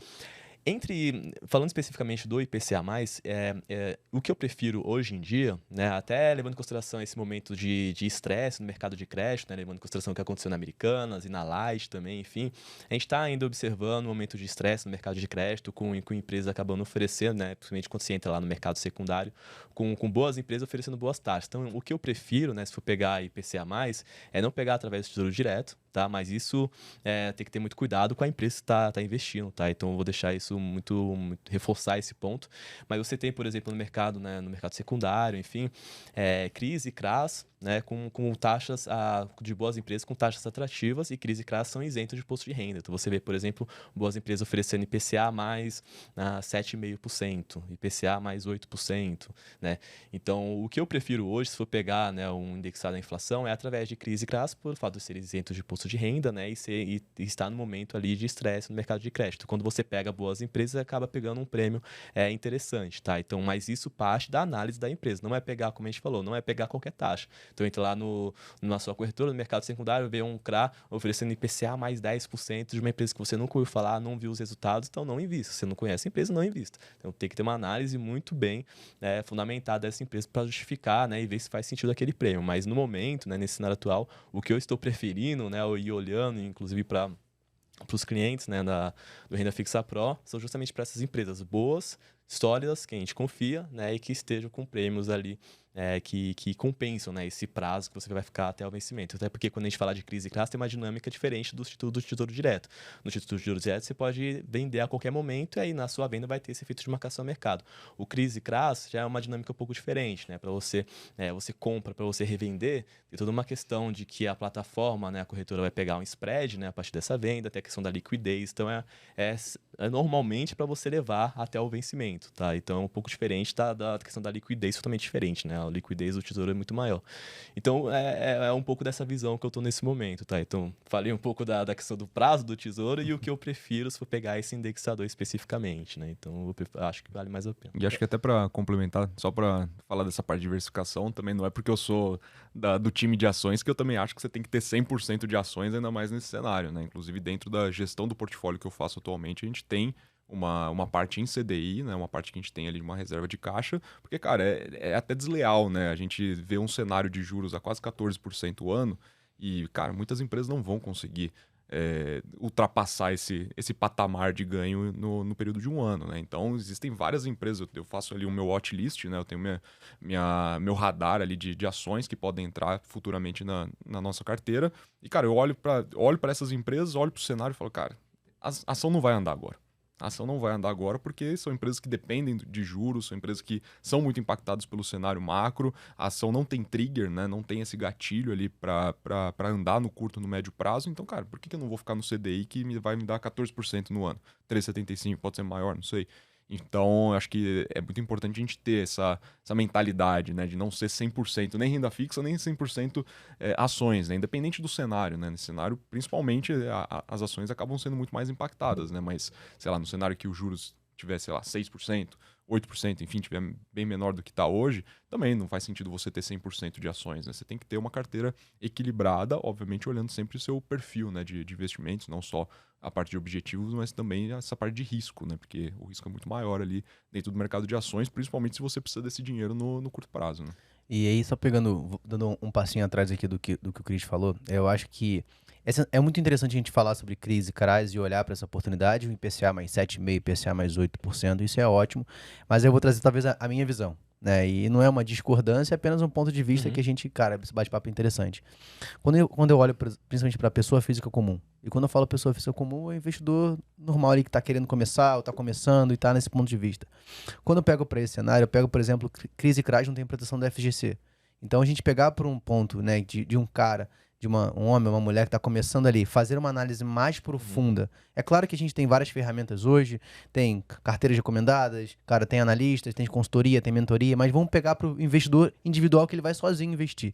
Eu vejo pelo um ponto que talvez esses ativos tenham um perfil maior de risco, e é claro, por isso que o prêmio é um pouco maior, por de fato ter a necessidade de ter uma análise mais aprofundada. E quando você olha, por exemplo, para um título do Tesouro, é claro que tem que ter todos os pontos de objetivo, será que eu vou levar isso até o final, não vou, mas aquilo acaba dando, cara, uma segurança maior para o investidor. Então, acho que esses são pontos que a gente tem que colocar, né? Então, você pega um título do Tesouro, tem uma garantia, digamos, quase que suprema. Você pega um outro título, um CDB ou tudo mais, tem uma garantia do FGC, quanto o CRI, CRAI não tem. E uma dificuldade até também dele identificar na sua própria corretora, a plataforma que ele investe, no mercado secundário. Ele não conhece como é que ele vai achar isso, como é que ele vai olhar.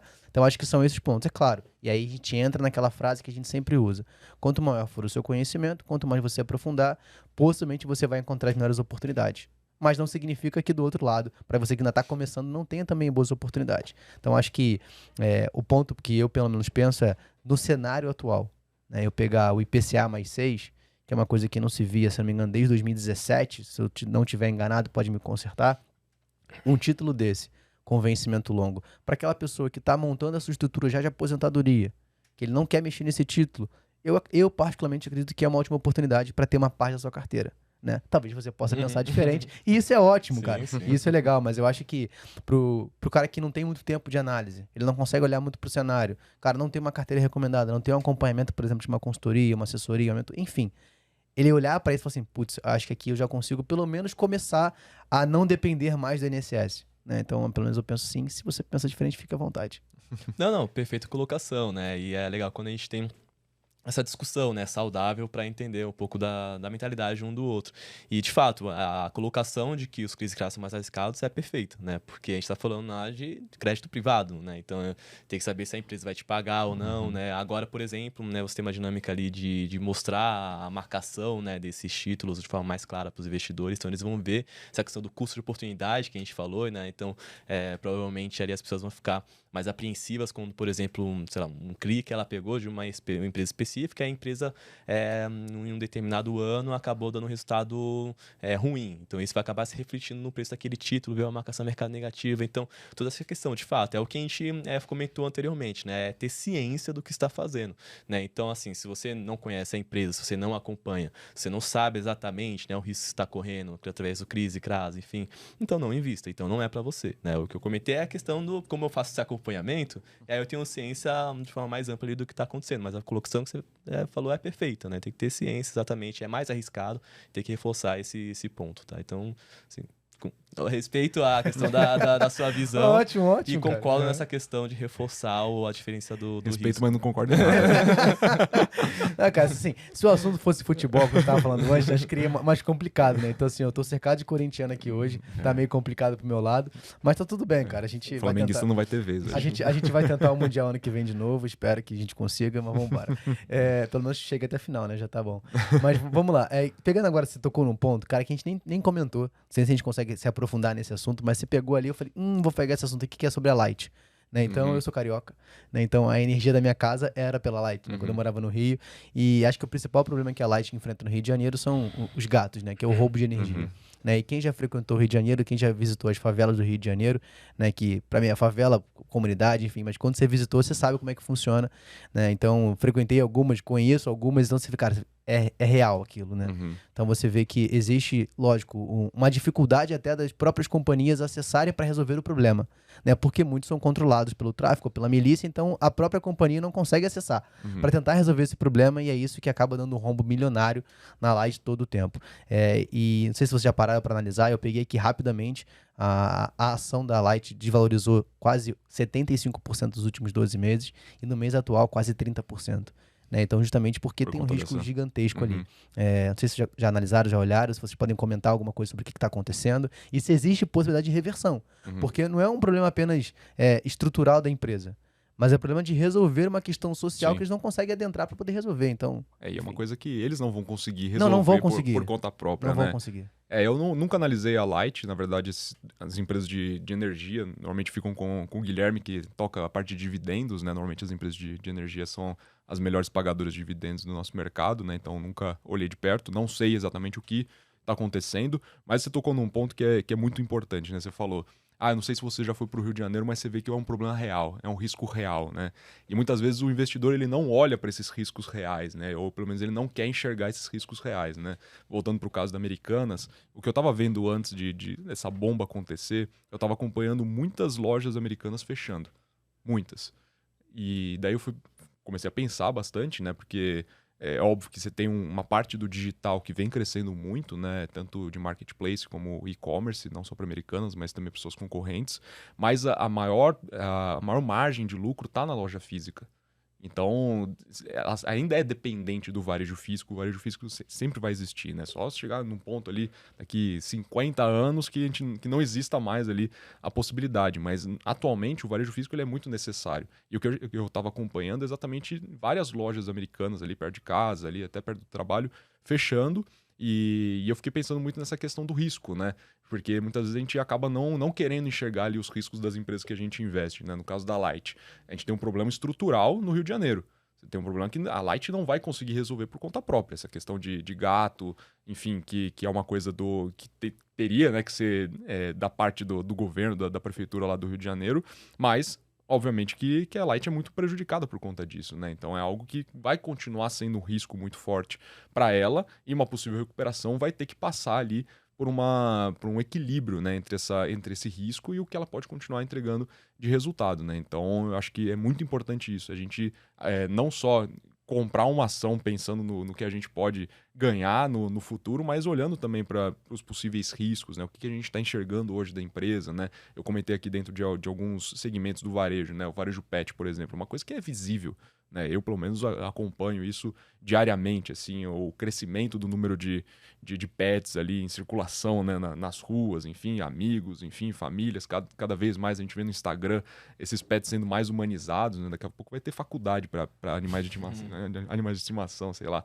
Então é uma coisa que é visível, uma coisa que a gente vê que acontece realmente, mas existem os riscos, né? A gente tem que olhar para os riscos, risco de concorrência, pode acontecer de uma outra empresa ali que não está listada crescer mais e depois entrar na bolsa de valores ali e, enfim, tomar o mercado que essa empresa que a gente tem na carteira pode acabar acontecendo, e isso vai impactar as ações, enfim. Então algo que a gente tem que ficar de olho, literalmente falando, ficar de olho no que a gente pode ver, obviamente, né? Tem algumas empresas que a gente não consegue ver as operações, né? Por exemplo, petroleira. A gente não vai lá para o meio do mar para ver se a sonda tá bem conectada ali. Vou dar um mergulho aqui e ver como é que tá rolando essa extração aqui. Mas acho que na medida do possível a gente tem que acompanhar, porque, cara, a gente está investindo numa empresa, a gente é sócio dela. Você vai ser sócio de uma empresa que você não confia? Você vai ser sócio de uma empresa que tem um risco gigantesco e possivelmente ela não vai recuperar ali seus resultados, enfim, não traz visibilidade? Não, entendeu? Então, investir em ação é isso, cara. É você pensar como realmente sócio, assim. Eu sei que é até clichê ficar falando isso, né, toda vez, mas parece que, principalmente para o investidor iniciante, isso não está ainda penetrado, né, no comportamento dele. Então, eu acho que tem que olhar para essa questão, sim, porque é isso que importa, né? Você está falando do seu dinheiro. É o seu dinheiro que tá em jogo. Você não vai deixar teu dinheiro em jogo numa empresa ruim. E sobre a Light, eu até peguei um gráfico aqui para mostrar um pouco, depois eu te mando, né, se quiser apresentar para a galera, que essa questão da Light não impactou só as suas ações, né? Impactou ali o mercado de renda fixa também, as suas debêntures, como a gente está falando, né, de marcação a mercado, enfim. Então tem a questão dos resultados da Light, né? O perfil de endividamento talvez não estivesse ali fazendo sentido com os resultados que vinha apresentando, e tem o fato, né, da contratação da consultoria, da espécie de consultoria que acabou tratando de uma recuperação judicial de outra companhia. E como o mercado acaba sempre tentando, né, antecipar ali, prever o futuro, olhou para essa contratação, nessa consultoria que tinha tratado de uma outra recuperação judicial e falou, putz, a Light vai entrar em recuperação judicial. Então, por isso teve esse impacto, né, nas ações, na dinâmica ali das suas debêntures e, inclusive, né, para reforçar ali essa questão de ter ciência da empresa que você está emprestando dinheiro, né, através de CRIs, CRAs, debêntures, enfim. Porque, por exemplo, uma das debêntures que ela tem, né, a taxa que estava sendo negociada no mercado secundário em torno de 8%, 9%, hoje está sendo negociado a 50%, né? E consequentemente o preço do título que antes estava valendo em torno de 1.000, hoje está valendo um pouco menos de 200, né? Então olha o impacto que teve de marcação a mercado nessa empresa, né? Então reforça aquela ideia. Você antes entrou, né, na sua corretora, enfim, viu uma debênture da Light, estava com uma taxa próxima de 10%, mas você não conhecia a empresa, não conhecia os riscos, e hoje está se surpreendendo, talvez, com essa dinâmica ali de marcação a mercado. Então é só para reforçar essa ideia, né? Agora que está ficando um pouco mais clara essa questão, né, de mostrar a dinâmica dos preços de renda fixa, né, de empresas, não só as ações, né, vão estar ali na cara do investidor para ele ver o impacto no seu bolso, né? Então reforça essa ideia de ter ciência do que está fazendo. Então é só para ir. Depois eu te mando esse gráfico aqui. Não, beleza. E eu fui olhar aqui também alguns indicadores operacionais da empresa, né? Operacionais e financeiros da companhia. Cara, é uma empresa que também estava dando sinais, né, para os investidores, né? Por isso que eu falo, né?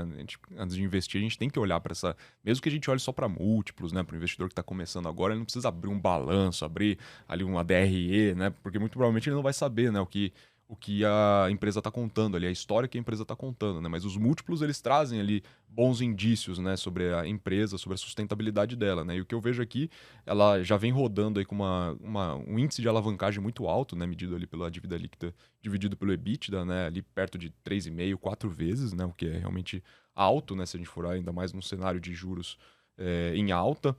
Indicadores de rentabilidade também vem em queda praticamente nos últimos 5 anos, vem caindo muito forte ali os indicadores de rentabilidade da empresa também.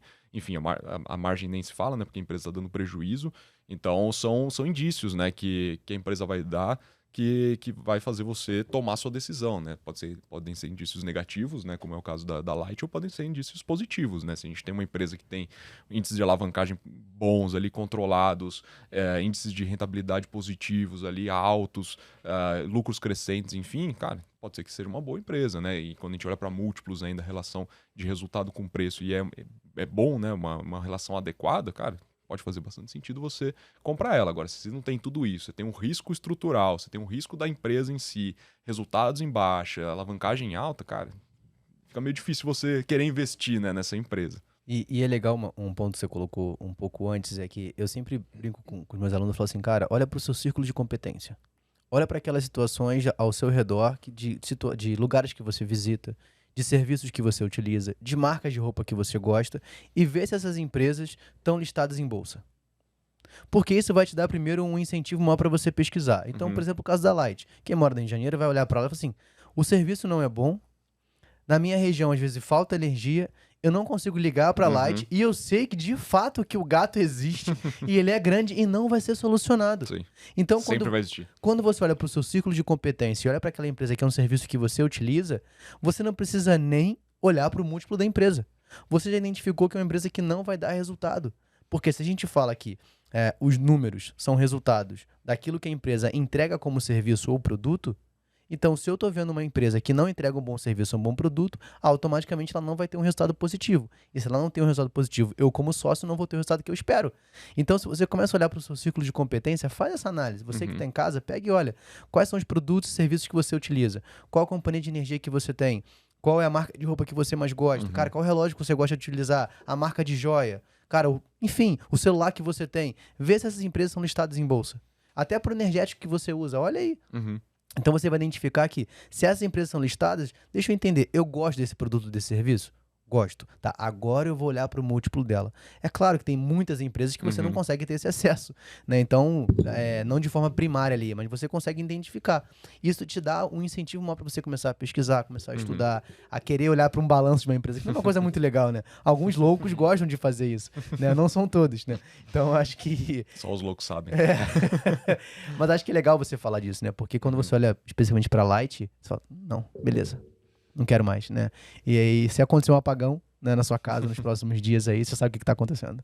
Sim, né? Ainda mais nesse setor de energia que tem várias empresas ali muito boas, né? Sensacionais. Empresas que pagam ótimos dividendos, empresas até que crescem, né? Empresas com visibilidade de crescimento. Mas é legal esse ponto aí, até porque eu e minha esposa, a gente sempre, quando a gente vai no shopping, né? A gente faz uma brincadeira que ela sempre me pergunta, amor, Lojas Renner tá na bolsa?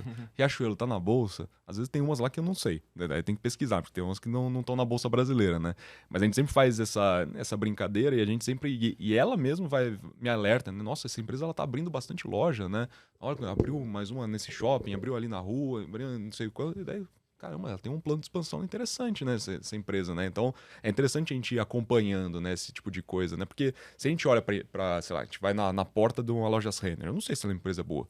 Eu não consigo olhar para ela e afirmar, não, essa é uma empresa boa. Mas se eu começo a olhar, abri uma Lojas Renner na frente da minha casa, abri uma Lojas Renner no shopping lá perto do trabalho, abri uma Lojas Renner aqui e tal, aí já começo a me interessar, falo, cara, talvez tenha um plano de crescimento aí, de expansão interessante e possa fazer sentido dar uma conferida para ver se faz sentido ali entrar nas ações também, né? Então, acho que é muito disso, né? A gente tem que realmente colocar dentro da análise, assim, principalmente para o investidor que está começando, olhar mesmo, né? Colocar o olho ali antes de comprar uma ação ali, ver se você... Não se você gosta da empresa, da marca, enfim, mas ver se realmente é uma empresa que cresce, que tem um serviço adequado, que os produtos adequados também, porque isso pode dizer muito sobre a empresa, né? E daí a gente vai olhar para o resultado e ver se realmente bate, né? E até mais gostoso para o investidor iniciante, né? Ele andar no shopping e falar assim, tá vendo ali, ó? Sou sócio daquela empresa. Eu ainda faço isso. Cara, eu tava começando com um podcast que a gente gravou recentemente com o Danilo, que é de fundos imobiliários, né? A gente tava trocando uma ideia que ele falou assim, ele leva o filho dele de 10 anos, se não me engano, pro shopping, senta pra tomar um café e fala assim, filho, tá vendo todas as pessoas aqui? Foram elas que pagaram meu café. E o seu café, e o seu sorvete, ou o que for. Cara, isso é sensacional, sabe? Então você começa a criar essa ideia pra criança ali, pro seu filho, pra quem tá perto, e até pra você, né? Você fala assim, tá vendo? Esse shopping aqui tá pagando meu café. Cara, eu acho sensacional, cara. Sempre quando eu vou com a minha esposa, eu tiro uma foto, quando ela tá, quando ela não tá, e mando pra ela. Tá vendo aqui, ó? Foram nossos dividendos que pagaram esse café. Cara, é uma hora alegria, tipo, é feliz você ver que tá dando resultado e que também, cara, você faz proveitoso. Sim, Senão você, não, tô investindo pro meu longo prazo. Não, cara, você tá se preparando pro futuro, mas vivendo o presente. Então, acho que trazer essas coisas pro dia a dia mostra o quanto é importante você investir e quanto pode ser prazeroso também. Né? De você não só fazer uma análise, olhar pra um balanço, mas ver o resultado na sua conta também e o seu patrimônio crescendo. Só não pode ser sem noção e entrar numa loja que você tem ação, né, e querer demitir o funcionário, né? Não, Ou sou trazer sócio daqui. Você vai na Magazine Luiza, pega uma televisão e vai embora. Não, eu sou sócio, eu vou negócio da televisão, né? Tem uns memes assim mesmo. Tem. Não sei se é real, se é meme, espero que seja Cara, meme, mas... No Brasil eu não duvido nada. Também não. Mas acho que a gente pegando esse gancho, a gente conseguiu falar, cara, de renda fixa, conseguiu falar de renda variável, a gente sabe que o mais importante é ter um patrimônio, um portfólio diversificado, né? A gente fala muito sobre alocação de ativo, asset allocation, de acordo com o seu objetivo, perfil. Mas a carteira de vocês hoje, como é que ela tá? Triste. A carteira pessoal, você diz? Exatamente, é pessoal. Você quer comentar, Vitor, primeiro? Comento, né? Um choro a mais, um choro a menos, né? Eu tenho um perfil mais agressivo, né? Eu sempre tive um perfil bem mais agressivo desde que eu comecei a investir em bolsa. Na verdade, comecei investindo com renda fixa, né? Ainda lá no período de juros bem altos ali em governos passados, e depois eu fui mudando um pouco meu perfil. Fui investir em fundos, tal. Fiquei pouco tempo investindo em fundos e depois eu já passei direto para investir em ações, né? E sempre meu perfil foi agressivo, mesmo dentro do mercado de ações, né? Eu sempre gostei de small caps, sempre gostei de empresas que me traziam ali um potencial maior de valorização. Então, meio que eu já me preparei, assim, fiquei calejado já, até por conta do que aconteceu recentemente ali em 2020, né? Querendo ou não, a minha carteira de ações em 2020 caiu muito mais do que a média do mercado, né? E realmente eu fiquei desesperado ali em certos momentos, né? Depois do terceiro circuit breaker ali, você até já tá mais acostumado, né? Mas é ruim, né? Porque você vê, sei lá, uma ação caindo, uma ação grande ali, de uma empresa de grande porte caindo 5%, 10%, e você olha pra tua carteira tá caindo 20%. Aí bate um desespero, mas ao mesmo tempo te prepara, né? Porque eu sei bem o meu perfil de risco, eu sei bem os meus objetivos, então isso já está bem calculado dentro da minha cabeça, mas a gente é humano, né? A gente sente também. Então o que está acontecendo hoje cara, eu tô num cenário ali que eu tô mais calmo, tô mais tranquilo, né? Porque, enfim, meu foco é realmente no longo prazo, né? Mas ao mesmo tempo eu tô sempre olhando para oportunidades que podem ter gatilhos ali de curto e de médio prazo. E isso eu estou fazendo também para a carteira do Nord Small Caps, né? Eu não olho somente ali para empresas que podem me trazer resultado lá em 2030.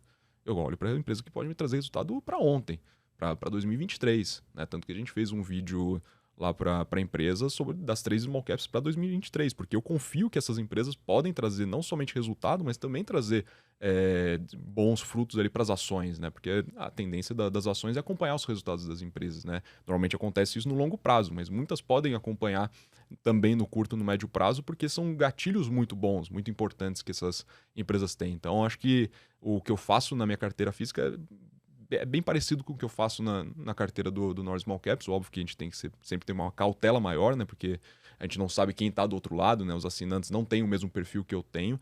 Então eu tendo a ser mais agressivo na minha carteira física, então eu tendo a sofrer mais também, enquanto na carteira do Nord Small Caps a gente tem uma concentração em renda fixa, né, esperando novas oportunidades, algumas oportunidades que não fazem sentido colocar agora na carteira, mas podem fazer sentido, sei lá, daqui 6 meses, daqui 1 ano, enfim. Então a gente está sempre de olho para oportunidades. Eu sempre coloco ali, quando eu vou fazer o meu watchlist, né, meu ranking ali de possíveis oportunidades, eu coloco ali curto prazo, médio prazo, longo prazo. Longo prazo normalmente são aquelas ali que só vão começar a andar, a ação só vai começar a andar quando o juros começar a cair. Então não faz sentido colocar agora, porque eu vou ter um mico ali na minha carteira que não vai andar ou vai desvalorizar, porque é aquilo, né? Pode estar muito barato agora, pode ficar ainda mais barato. É que tem algumas empresas que vai chegar num ponto ali, cara, que vão negociar 2 vezes EBITDA, 1 vez EBITDA para esse ano e não faz sentido, né? Então são oportunidades que o mercado tende a enxergar ali também no curto e no médio prazo. Mas em proporção, basicamente, renda variável. Renda variável. Boa. Eu tenho um perfil conservador para moderado, mas nesse momento eu tô muito mais conservador. Eu admito que eu não tô aumentando minha posição em ações, né? Apesar de ter ações, não estou vendendo, né, minhas posições em ações, mas não estou aumentando também. Nesse momento eu tô ficando totalmente renda fixa mesmo e aproveitando, né, o cenário, né, o cenário de juros elevados. Então eu diversifico também na própria renda fixa, né? Eu tô mais em pós-fixado, mas também tem um pouco um CRI aqui, um CRI lá, né? Mas em geral eu estou mais alocado em pós-fixado mesmo. Então eu acabo preferindo ali bancos seguros, né? E de preferência nesse momento isento de imposto de renda, porque eu estou mais no momento de criar uma reserva de oportunidade. Então eu estou investindo mais em LCIs, LCAs de bancos que eu acompanho, né? Que tem a segurança ali dos seus resultados e pegando taxas interessantes e pelo fato de serem isentos de imposto de renda, né? Acaba tendo esse benefício. Então LCIs, LCAs em torno de 93% a 94% do CDI, né? De liquidez diária. diária de preferência, nesse momento que eu estou realizando. Também faço algumas, travo um pouco do prazo, né? Mas eu tô preferindo mais essa questão de ter uma liquidez, né, e se beneficiar por juros elevados. Estou mais nessa posição, é bem mais conservador, né, pelo fato de não estar alocando nesse momento em ações, né, mas aí é pelo meu perfil, tá? E aí é o que eu estou preferindo nesse momento. Então, como eu falei, parte da análise também do determinado banco. E como eu acompanho, né, essas questões, mas o que eu tô gostando de bancos que estou oferecendo ali, eu vejo como boas oportunidades. Bancos 93, 94% CDI, L6, LCAs, né, ser isento de imposto de renda, o que acaba equivalendo ali a um CDB de 113, mais ou menos, né? Então, eu acho como um bom custo-benefício nesse momento. E acho que o principal ponto é que não existe certo ou errado, né? Existem perfis diferentes, enfim, momentos diferentes, objetivos diferentes, então acho que não tem essa, minha carteira é certa, a do Cris é errada, ou a do Cris é certa e a minha é errada, né? Então acho que depende muito do perfil individual de cada investidor. Óbvio que se a gente fosse recomendar para um investidor iniciante nesse momento, né, não mergulhar totalmente no mercado de ações, né? Porque realmente a gente não sabe o que pode acontecer, a gente não sabe o dia de amanhã. O cenário de juros pode continuar batendo aí nas ações, e se você realmente não for seletivo na sua escolha, achar que qualquer coisa pode subir, você pode cair numa furada grande. E eu sempre vou dar esse exemplo mais uma vez, eu sempre dou esse exemplo em quase todos os podcasts, né, cara, que acho que investir é como se você é pequeno, você vai entrar pela primeira vez no mar, né? Então a sua mãe fala assim, ó, se a água estiver muito gelada, faz o seguinte, coloca o pulso primeiro, pega a aguinha lá, passa no pulso. Opa, sentiu, agora passa no outro. Agora você vai colocar água na nuca para não dar aquele choque térmico. E só depois que você entender, você pula. Né? E pula no raso, não vai até o fundo. É a mesma coisa com investimento. Sim. Cara, não vou pegar meu patrimônio e vou colocar todo ele em ações.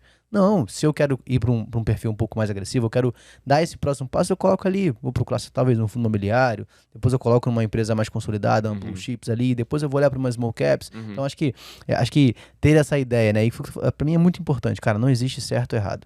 Né? Existe o que é necessário e suficiente para você. Para algumas pessoas vão ficar felizes de ter a sua rentabilidade ali, vão pegar no cenário atual de 13,75% de Selic, tá ótimo. Tirando a inflação. Tá ótimo em qualquer cenário. Em qualquer cenário, mas é a pessoa que fala assim, cara, isso aqui para mim é suficiente. Isso aqui é o quanto eu preciso de preparar para o meu patrimônio, é o quanto vai me gerar de renda, enfim. Agora, para outra pessoa não, cara, eu tenho um perfil mais diferente, eu quero ser um pouco mais agressivo, né? E é claro que a gente sabe que o famoso sustainability, existe o sustainability quando você faz ele sentado na sua casa, tomando um Nespresso, no ar-condicionado. E o outro é da vida real, né? Que é quando você vê suas ações caindo 10, 15, 20, 30, 40%. Tá, eu não sou agressivo, né? Eu tenho um perfil mais moderado ou talvez eu seja mais conservador. Isso é muito importante porque eu acho que grande parte dos perfis, né, dos investidores, eles são descobertos no meio do caminho. Você não vai, antes de começar a investir que eu vou definir o meu perfil de investimento. Você nunca vai começar. Você falar que é arrojado com o juro a 2 é fácil. Qualquer um é arrojado, né? Cara, e você falar que você continua agressivo, vendo sua carteira caindo em 40%. Eu acho que não. Então eu sempre falo com a galera da mentoria, eu falo o seguinte, ó. Você pode até fazer a sua análise de sustainability lá, mas sabe que aquilo ali não é vida real. Né? Vida real é quando você vê seu patrimônio caindo. Exato. Você tendo uma perca. Uma perca que a gente diz, você não tá vendendo a sua ação, mas quando você vê o seu patrimônio. Aí sim. Então acho que o sustainability da vida real é aquele que você vai construindo ao longo do tempo. E até porque o seu perfil de investidor vai parear muito com o seu perfil de vida, com o seu objetivo, que cenário você está vivendo, né? Você está em qual momento da sua vida? Você está no momento de acúmulo, momento de guardar mais dinheiro, ou você está de desinvestimento, de aposentadoria. Cada perfil vai tratar ele de acordo com o seu tipo de vida, o seu cenário atual. Acho que isso é muito importante. Como diria Michael Jordan, né? Esses momentos separam os meninos dos homens, né? Exatamente. Em cenário de juros de 2%, qualquer coisa que você colocasse dinheiro subia, né? 50%, 100%, 200%, né? E as pessoas não estavam nem aí sobre os fundamentos das empresas. Só investiam nas ações, muitas diquinhas de internet, né? Aparecendo, vou colocar dinheiro aqui, aí ganhava dinheiro. Só que aí quando o mercado vira, né? Quando os juros começam a subir e o mercado de ações começa a cair, aí que a gente sabe quem realmente confiava nas empresas, porque é fácil você confiar na empresa quando está subindo, né? Quando está subindo 50%, quando você está ganhando ali o dobro do capital investido, é muito fácil você falar que a empresa é boa, né? Agora, quando está em queda, quando cai os 50%, quando cai os 60%, quando cai os 70%, aí fica difícil você defender se você não estudou aquela companhia. Agora, se você estudou, se você entende que os fundamentos realmente compensam, aí você vai ter confiança que aquela empresa é uma posição boa que você tem que manter. E o número de influenciadores vem diminuindo, né? Estranho, né? É uma coincidência. Isso tem influenciadores bons, né? Obviamente. Que bom que eu continuo firme lá, tá, gente? Pode continuar seguindo a @Rafael Imediato, com 2 M's. E nem todos são ruins, tá? Só pra reforçar. Não dá isso pra aqui. generalizar, mas... Não, mas a gente não podia aproveitar a Tem oportunidade. pessoas boas. Mas na esse é verdade. o... Tem sempre o ônus e o bônus de um boom de bolsa de valores, né? Você tem ali muitas pessoas físicas entrando, né, no mercado, conhecendo mais do mercado de bolsa de valores, né, nesses momentos de juros em baixa, mas você também tem muitas pessoas ruins surgindo, né, para educar essas empresas. Por isso que é muito importante podcasts confiáveis como esse aqui, é muito importante ter acompanhamento de analistas também, exatamente para o investidor, principalmente aquele que está iniciando agora a trajetória de investimentos dele, saber o que fazer, né? Porque não adianta só pegar diquinha de graça ali no YouTube, porque, enfim, você não sabe se o cara realmente está investido naquela empresa, se ele realmente confia naquela empresa, porque é isso, cara, você está comprando uma ação, você está comprando uma empresa. Você não vai levar uma empresa ruim para casa. Exatamente. Enquanto a gente levar a empresa ruim pra casa, né? Eu já gente, levei várias. Mas aprendeu, né, cara? Acho que o aprendizado é mais sensacional. Mas pra gente encaminhar pro final aqui do podcast, né? A gente falou de diquinhas, eu particularmente, raramente nunca a gente pede dicas aqui no podcast, mas a gente gosta de falar assim, perguntar o que vocês, como analistas, estão olhando? Né? Então, eu sei que na renda fixa fica um pouco mais complicado, né? Porque não tem como você falar, tô olhando pra essa empresa aqui. Mas qual ativo que pra você te agrada mais? E pro Vitor, o que você tá olhando e não vale 3R? Aí ficou difícil. Só pra você entender, né? Porque quem assistiu o último episódio, ele explicou aqui sobre a tese 3R, é sensacional. Uma empresa que, cara, eu acompanho, invisto e desde o podcast pra cá, cara, veio muito bem. Então acho que é legal a gente falar sobre isso. Se vocês puderem comentar, se puder comentar, se não puder também, tá tudo bem. Vamos continuar amigos, mesmo sendo corintiano, mas tá tudo certo. Não, e falando um nome específico, né? Tem bancos médios que aí tem que ter um cuidado maior, né? A gente não tá falando, por exemplo, de um Itaú da vida, eu vou comentar do Itaú também, mas bancos médios que tem prêmios interessantes pro funcionamento ali das operações, né, seguras do banco. Um dos bancos que eu gosto é o do Banco da Ecoval, então você tem a oportunidade ali, por exemplo, de um CDB a 110% do CDI, né? Então, enfim, então acaba sendo uma taxa interessante e é um banco confiável, inclusive. Eu fiz uma análise do banco, se quiser ver, claro que os números não estão mais atualizados, mas tem no YouTube, coloca lá Banco da Ecoval, Nord, e vai achar essa análise para dar uma olhadinha ali. Não são os números mais atualizados, já faz alguns meses, mas é um banco que eu gosto, né? É um banco médio e tem uma taxa interessante, é um banco que eu acho interessante, que eu gosto também. Recentemente também o próprio Itaú está oferecendo uma LCA de liquidez diária a 110%. Desculpa, uma LCA de liquidez diária a 93% do CDI, né? 110 estava bom, hein? Mas falei, vou abrir agora, cadê? Qual que é o nome mesmo?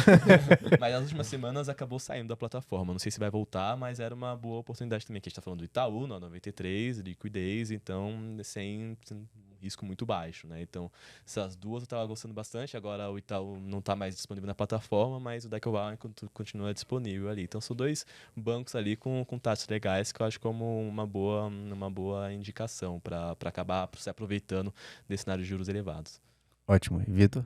Já que eu fui censurado com 3R aqui, vou falar de outra empresa que começa com 3. 3 Tentos. Uma empresa do agro, uma empresa bastante resiliente, inclusive ela divulgou resultados aí na semana passada. No dia que ela divulgou o resultado, a ação subiu 17%.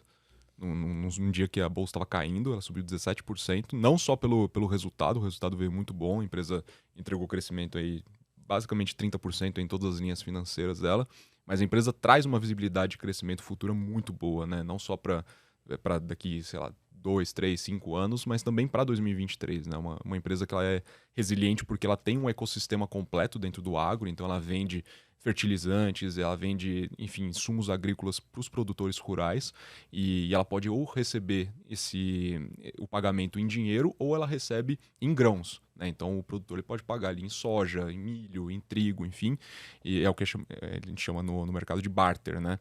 E com esse recebimento de grãos, ela pode ou vender esses grãos depois ali para o cliente final, ou ele pode também levar para a indústria e fabricar ali produtos de maior valor agregado. Então vai fabricar biodiesel, farelo de trigo, farelo de soja, enfim.